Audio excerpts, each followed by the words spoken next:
আসসালামু আলাইকুম viewers, welcome to super English care. প্রিয় শিক্ষার্থী এবং সহকর্মীবৃন্দু, আজকে আমি ক্লাস 9 এর ইংরেজি বিষয়ের 6.3.1 এর যে অ্যাক্টিভিটি রয়েছে, এই অ্যাক্টিভিটির মধ্যে একটা নোট দেওয়া রয়েছে। এই নোটটার বাংলা অর্থ সহ তোমাদের সামনে উপস্থাপন করব, যাতে আমরা এর পরবর্তী যে কাজগুলো করতে হবে সেগুলো যাতে করতে পারি।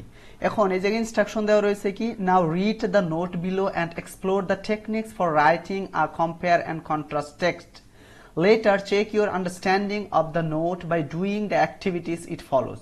বলা হচ্ছে এখন নিচের নোটটি পড়ো এবং মিল ও অমিল বিষয়ক টেক্সট লেখার কৌশলগুলো সম্পর্কে জানো। পরে নোটটি পড়ে তুমি কি বুঝেছো তা নিচের কাজগুলো করে তা যাচাই করো। এখন এই জায়গায় আমাদের কম্পেয়ার এবং কন্ট্রাস্ট এসে কি এর উপর নোট দেওয়া রয়েছে, এই নোটটা আমি বাংলা সহ উপস্থাপন করব। কম্পেয়ার অ্যান্ড কন্ট্রাস্ট এসে সাদৃশ্য ও বৈসাদৃশ্য অথবা মিল ও অমিল বিষয়ক প্রবন্ধ। কম্পেয়ার অ্যান্ড কন্ট্রাস্ট এসে is a common type of academic essay writing topic. বলা হচ্ছে সাদৃশ্য ও বৈসাদৃশ্য প্রবন্ধ হলো শিক্ষামূলক প্রবন্ধ লেখার একটি পরিচিত ধরন অথবা বিষয়। Compare refers to exploring similarities between subjects, while contrast means to look at their differences. বলা হচ্ছে সাদৃশ্য বলতে দুটি বিষয়ের মধ্যে মিল অনুসন্ধান করাকে বোঝায়, অপরদিকে বৈসাদৃশ্য বলতে তাদের মধ্যে পার্থক্য খুঁজে বের করাকে বোঝায়। A compare and contrast essay explores the similarities and differences between two subjects to have some deeper insight into the two. বলা হচ্ছে একটি সাদৃশ্য ও বৈসাদৃশ্য প্রবন্ধ দুটি বিষয়ের মধ্যে মিল এবং অমিল অন্বেষণ করে, যাতে সেগুলোর গভীরে সূক্ষ্ম দৃষ্টি দেওয়া যায়। In a compare and contrast essay we either compare the two subject, contrast them or sometime do both. বলা হচ্ছে একটি সাদৃশ্য ও বৈসাদৃশ্য প্রবন্ধে আমরা হয় দুটি বিষয়ের মধ্যে মিল খুঁজে বের করি, অমিল খুঁজে বের করি, না হয় দুটোই করি। The subjects we compare in the essay are usually in the same category, although they have their differences. বলা হচ্ছে প্রবন্ধে যে বিষয়গুলোর মধ্যে তুলনা করি তা সাধারণত একই শ্রেণীর হয়, যদিও তাদের মধ্যে পার্থক্য থাকে। For example, we can write an essay comparing two books or contrasting them, or can do both to get a clear understanding of them. উদাহরণস্বরূপ আমরা দুটি বইয়ের মধ্যে মিল দেখিয়ে বা অমিল দেখিয়ে বা মিল ও অমিল উভয়টি দেখিয়ে একটি প্রবন্ধ লিখতে পারি, বই দুটি সম্পর্কে সুস্পষ্ট ধারণা পেতে। Likewise, it can be two movies, two cities and two schools. অনুরূপভাবে এটি হতে পারে দুটি চলচ্চিত্র, দুটি শহর এবং দুটি বিদ্যালয়।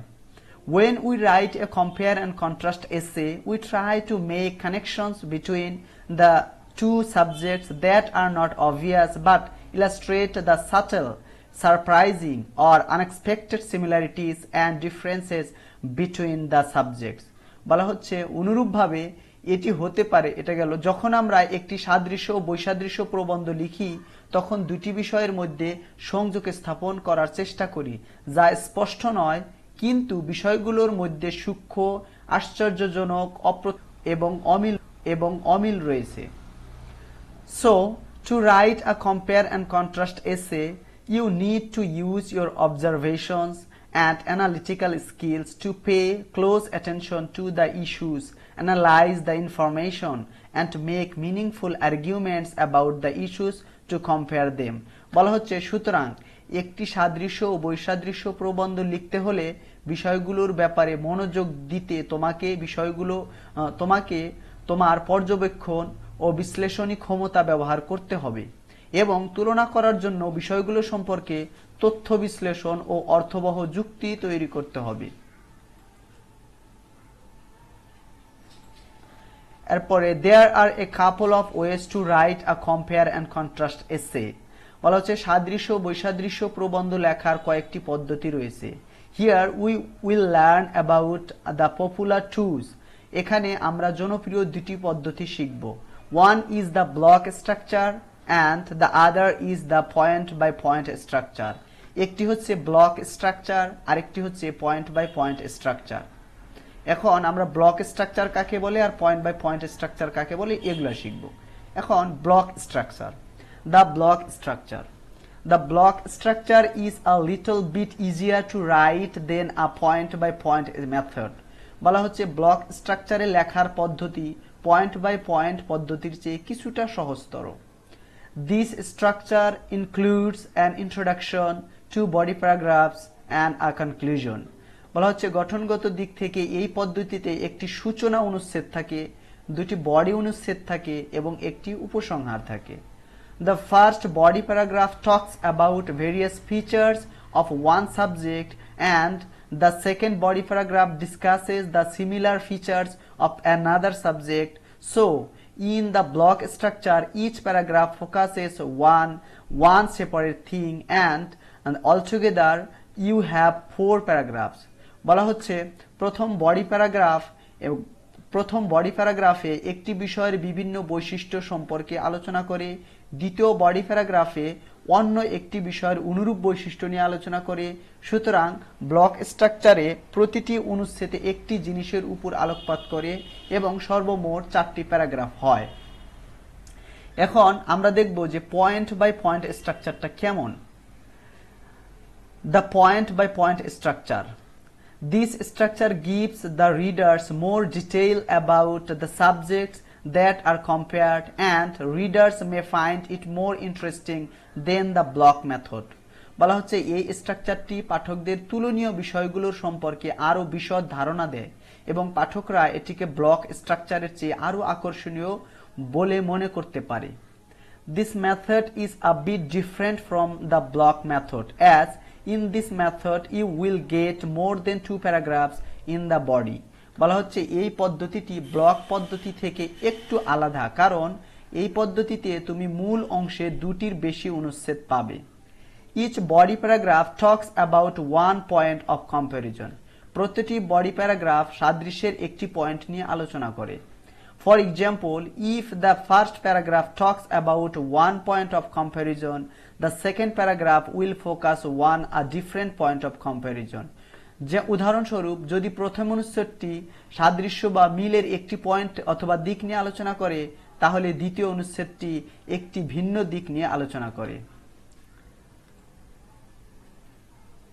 এখন এটাকে বলা হচ্ছে now let's explore how to brainstorm some similarities and dissimilarities between the two subjects to write a compare and contrast essay. বলা হচ্ছে এখন চলো কিভাবে একটি সাদৃশ্য বা বৈসাদৃশ্য রচনা লিখতে দুটি বিষয়ের মধ্যে মিল ও অমিল পেতে মাথা খাটাতে হয় তা অন্বেষণ করি। Let's look at a simple example of compare and contrast essay from activity 6.1.1, that is which transportation, rail or bus you will choose for the journey. বলা হচ্ছে চলো অ্যাক্টিভিটি 6.1.1 থেকে সাদৃশ্য ও বৈসাদৃশ্য রচনার একটি সহজ উদাহরণের দিকে তাকায়। সেটা হলো ভ্রমণের জন্য তুমি রেল না বাস কোন পরিবহন বেছে নেবে। To write the essay, the first thing you should do is to grab a piece of paper and to make a list with 2 columns, similarities and differences. বলা হচ্ছে রচনাটি লিখতে প্রথমে যেটা করতে হবে তা হলো এক টুকরো কাগজ নিয়ে মিল ও অমিলের 2টি কলামে একটি তালিকা করা। Then jot down the key things first, then the most striking ones. Here you can also use a Venn diagram, 2 circles that overlap. বলা হচ্ছে প্রথমে সবচেয়ে গুরুত্বপূর্ণ বিষয়গুলো লেখো, তারপর সবচেয়ে আকর্ষণীয় বিষয়গুলো। এখানে তুমি একটি ভেনচিত্র কাকে বলে এটা বলা হচ্ছে 2টি বৃত্ত যা একটি আরেকটির কিছু অংশ আবৃত করে অথবা ঢেকে রাখে একটি ভেনচিত্র ব্যবহার করতে পারো। এই জায়গায় ভেনচিত্র সম্পর্কে একটু বলা হয়েছে। Now, in the section where it overlaps, note the similarities and differences in the part of the circle that does not overlap. বলা হচ্ছে এখন বৃত্তদ্বয়ের যে অংশ পরস্পর আবৃত করে অথবা ঢেকে রাখে সেই অংশে মিলগুলো এবং যে অংশ আবৃত করে না সেই অংশে অমিলগুলো লেখো। So, first about a rail journey, we can write rail is spacious, seats are comfortable, less risky, eco-friendly, have toilet facilities, etc. তার মানে বলা হচ্ছে সুতরাং প্রথমে একটি রেল যাত্রা সম্পর্কে আমরা লিখতে পারি রেল প্রশস্ত, আসনগুলো আরামদায়ক, তারপরে কম ঝুঁকিপূর্ণ, পরিবেশ বান্ধব, টয়লেট সুবিধা ইত্যাদি। On the other hand, a bus journey is comparatively fast, flexible, available, but risky and congested. বলা হচ্ছে অপরদিকে একটি বাস যাত্রা তুলনামূলকভাবে দ্রুত, নমনীয়, সহজলভ্য কিন্তু ঝুঁকিপূর্ণ এবং জনাকীর্ণ। Now write these characteristics in the part of the circle that does not overlap, and in the section that overlaps, let's write the similarities like both are land transportation, need money to travel, and stop for a while at certain stops. বলা হচ্ছে এখন বৃত্তের যে অংশে আবৃত করে না সেই অংশে এগুলো লেখো, এবং বৃত্তের যে অংশ আবৃত করে বা ঢেকে দেয় সেই অংশে চলো মিলগুলো লিখি। যেমন উভয়ই স্থল পরিবহন অথবা ভূমি পরিবহন, ভ্রমণের জন্য টাকা প্রয়োজন এবং নির্দিষ্ট জায়গায় কিছুক্ষণ থামে। এরপরে বলা হচ্ছে this diagram will help you to organise similarities and differences and give you a clear idea of things you can write about. অর্থাৎ এই ডায়াগ্রামটি তোমাকে মিল এবং অমিলগুলো সাজাতে সাহায্য করবে এবং তুমি যে বিষয়গুলো সম্পর্কে লিখতে পারো তার একটি পরিষ্কার ধারণা দেবে। Now your ideas are ready and organized in the Venn diagram to write the essay. বলা হচ্ছে এখন রচনা লেখার জন্য তোমার ধারণাগুলো প্রস্তুত এবং সংগঠিত। And it look like the following one.